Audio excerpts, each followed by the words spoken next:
നമസ്കാരം, ഞാൻ ഡോക്ടർ അനിൽ. കേരളത്തിൽ ഒരു സ്ഥിരം ജോലി ആഗ്രഹിക്കുന്നവർക്ക് വേണ്ടിയുള്ള ഒരു ഇൻഫർമേഷൻ ആണ്. കേരള സർക്കാരിന്റെ തദ്ദേശ സ്വയംഭരണ വകുപ്പിൽ ലൈബ്രറിയന്മാരുടെ ഒഴിവുകളിലേക്ക് ഇപ്പോൾ അപേക്ഷ ക്ഷണിച്ചിട്ടുണ്ട്. കേരള പബ്ലിക് സർവീസ് കമ്മീഷനാണ് ഇതിലേക്ക് അപേക്ഷ ക്ഷണിച്ചിരിക്കുന്നത്.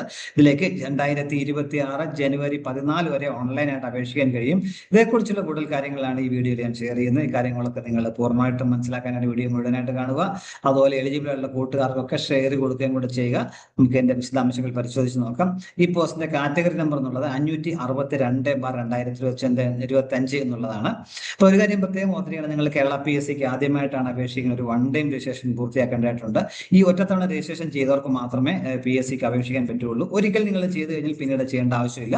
നിങ്ങളുടെ പ്രൊഫൈൽ, നിങ്ങൾ ഉണ്ടാക്കുന്ന പ്രൊഫൈലിലെ യൂസർ ഐഡിയും പാസ്വേഡ് വെച്ച് ഓപ്പൺ ചെയ്ത് നമുക്ക് അപ്ലൈ ആയിട്ട് പറ്റും.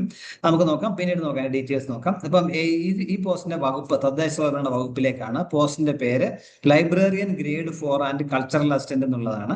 ശമ്പള സ്കെയിൽ 31,100 മുതൽ 68,800 എന്ന സ്കെയിലായിരിക്കും ശമ്പളം ലഭിക്കുക. വേക്കൻസികളുടെ ജില്ലാ അടിസ്ഥാനത്തിലാണ്. കാസർഗോഡ് ജില്ലയിലെ പ്രതീക്ഷിക്കുന്ന ഒഴിവുകളെന്നാണ് പറഞ്ഞിട്ടുള്ളത്. തിരുവനന്തപുരത്തും കൊല്ലത്തും തൃശ്ശൂരും ഓരോ ഒഴിവുകളും, എറണാകുളത്ത് 3 ഒഴിവുകളുമാണ് ഉള്ളത് എന്ന കാര്യം കൂടി മനസ്സിലാക്കുക. നേരിട്ടുള്ള നിയമനമായിരിക്കും. ഇതിലേക്ക് പ്രായം പറഞ്ഞിട്ടുള്ളത് 18 വയസ്സിനും 36 വയസ്സിനും ഇടയിലുള്ളവർക്കാണ് അപേക്ഷിക്കാൻ പറ്റുക. അതേപോലെ SC/ST കാണ്ടിട്ടുണ്ടെങ്കിൽ 5 വർഷവും, OBC നോൺ ക്രിമിനലുള്ളവർക്ക് 3 വർഷവും ഉയർന്ന പ്രായപരിധിയിൽ ഇളവ് ലഭിക്കുന്നതായിരിക്കും. അത് ഇവിടെയും ബാധകമായിരിക്കും എന്ന കാര്യം ഓർത്തിരിക്കുക. യോഗ്യതകൾ പറഞ്ഞിട്ടുള്ളത് 10ാം ക്ലാസ്സും അതുപോലെ ലൈബ്രറി സയൻസിലുള്ള സർക്കാർ അംഗീകൃത സർട്ടിഫിക്കറ്റ് ഉള്ളവർക്ക് അപേക്ഷിക്കാൻ കഴിയും. അല്ലെങ്കിൽ 10ാം ക്ലാസ്സും ലൈബ്രറി സയൻസിലുള്ള ഡിപ്ലോമ ഉള്ളവർക്ക് അപേക്ഷിക്കാൻ കഴിയും. അല്ലെങ്കിൽ ലൈബ്രറി ആൻഡ് ഇൻഫർമേഷൻ സയൻസിലുള്ള ഡിഗ്രി ഉള്ളവർക്ക് അപേക്ഷിക്കാൻ കഴിയും. ഈ യോഗ്യത ഉള്ളവരല്ല, ഏത് യോഗ്യതയാണെങ്കിലും നിങ്ങൾ ഇതിന് എലിജിബിൾ ആണ് എന്ന കാര്യം കൂടി മനസ്സിലാക്കുക. അപ്പൊ നേരത്തെ പറഞ്ഞു, നിങ്ങൾ ആദ്യമായിട്ടാണ് ഈ കേരള PSCക്ക് അപേക്ഷിക്കുന്ന ഒരു 1 ടൈം രജിസ്ട്രേഷൻ പൂർത്തിയാക്കേണ്ടതായിട്ടെന്ന് പറഞ്ഞു.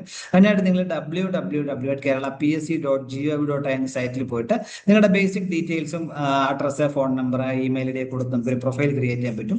അങ്ങനെ ക്രിയേറ്റ് ചെയ്യുന്ന പ്രൊഫൈലിലെ യൂസർ ഐഡിയും പാസ്വേഡ് വെച്ച് നമുക്ക് എത്ര പോസ്റ്റ് വേണമെങ്കിലും പിന്നീട് അപേക്ഷിക്കാനായിട്ട് പറ്റും.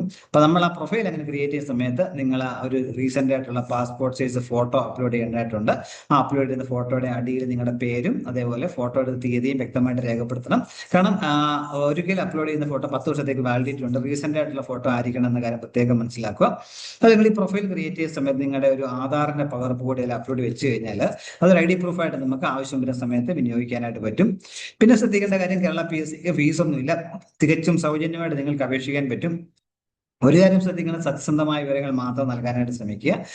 പിന്നെ നമ്മൾ അതിൽ തെറ്റായ വിവരങ്ങൾ നൽകി പിന്നീട് കണ്ടുപിടിക്കപ്പെട്ട് നമ്മുടെ കാൻഡിഡേറ്റ് തന്നെ നഷ്ടപ്പെടാൻ സാധ്യതയുണ്ടെന്ന കാര്യം പ്രത്യേകം ഓർമ്മിക്കുക. അതേപോലെ നമ്മൾ അപേക്ഷിച്ചതിന് ശേഷം ഇതിന്റെ ഒരു പ്രിന്റ് ഔട്ട് കൂടി എടുത്ത് സൂക്ഷിച്ചു വെച്ച് കഴിഞ്ഞാൽ ഇതുമായിട്ട് ബന്ധപ്പെട്ട് പിന്നീട് എപ്പോഴെങ്കിലും കേരള PSCയുമായിട്ട് ബന്ധപ്പെടേണ്ട അവസരം വന്നു കഴിഞ്ഞാൽ അത് പ്രയോജനം ചെയ്യും. എന്നിട്ട് നിങ്ങളുടെ പ്രൊഫൈൽ ഓപ്പൺ ചെയ്യുക, അതിൽ മൈ ആപ്ലിക്കേഷൻസ് എന്ന ലിങ്കിൽ ക്ലിക്ക് ചെയ്യുന്നെങ്കിൽ അതിന്റെ കോപ്പി എടുത്ത് സൂക്ഷിക്കാനായിട്ട് പറ്റും എന്ന കാര്യം കൂടി ഓർമ്മിക്കുക. അതേപോലെ ഈ സെലക്ഷനുമായിട്ട് ബന്ധപ്പെട്ട റിട്ടേൺ ടെസ്റ്റോ OMR ടെസ്റ്റോ ഓൺലൈൻ ടെസ്റ്റോ എഴുതാണെങ്കിൽ അത് നിങ്ങൾ എഴുതാൻ റെഡി ആകുന്ന കൺഫർമേഷൻ കൂടി കൊടുക്കേണ്ടതായിട്ടുണ്ട്. അത് ആവശ്യപ്പെട്ട സമയത്ത് നിർബന്ധമായും അത് കൊടുത്തിരിക്കണം. അങ്ങനെയുള്ളവർക്ക് മാത്രമേ പരീക്ഷയുടെ 2 ആഴ്ച മുമ്പ് ഹോൾ ടിക്കറ്റ് ഡൗൺലോഡ് ചെയ്യാനും പരീക്ഷ എഴുതാനായിട്ട് അവസരം ലഭിക്കുകയുള്ളൂ എന്ന കാര്യം കൂടി ഓർമ്മിക്കുക. അപ്പൊ ഇത്തരം കാര്യങ്ങളാണ് വീഡിയോ ഷെയർ ചെയ്യുക. ഇത്രയും നേരം വീഡിയോ പൂർണ്ണമായും കണ്ട് നന്ദി രേഖപ്പെടുന്നതോടൊപ്പം ഇനിയും ഇതുപോലെ ഇൻഫർമേഷൻസ് ഒക്കെ ലഭിക്കാൻ നിങ്ങൾ ചാനൽ സബ്സ്ക്രൈബ് സപ്പോർട്ട് ചെയ്യണം. www.keralapsc.gov.in സൈറ്റ് വഴി 2026 ജനുവരി 14 വരെ നിങ്ങൾക്ക് ഇതിലേക്ക് അപേക്ഷിക്കാൻ പറ്റും. താല്പര്യമുള്ളവരെ, എലിജിബിൾ ആയിട്ടുള്ളവർ ഈ അവസരം പരമാവധി പ്രയോജനപ്പെടുത്തുക. എല്ലാവർക്കും നല്ല കരിയർ ഉണ്ടാവട്ടെ എന്ന് ആശംസിക്കുന്നു. Thank you.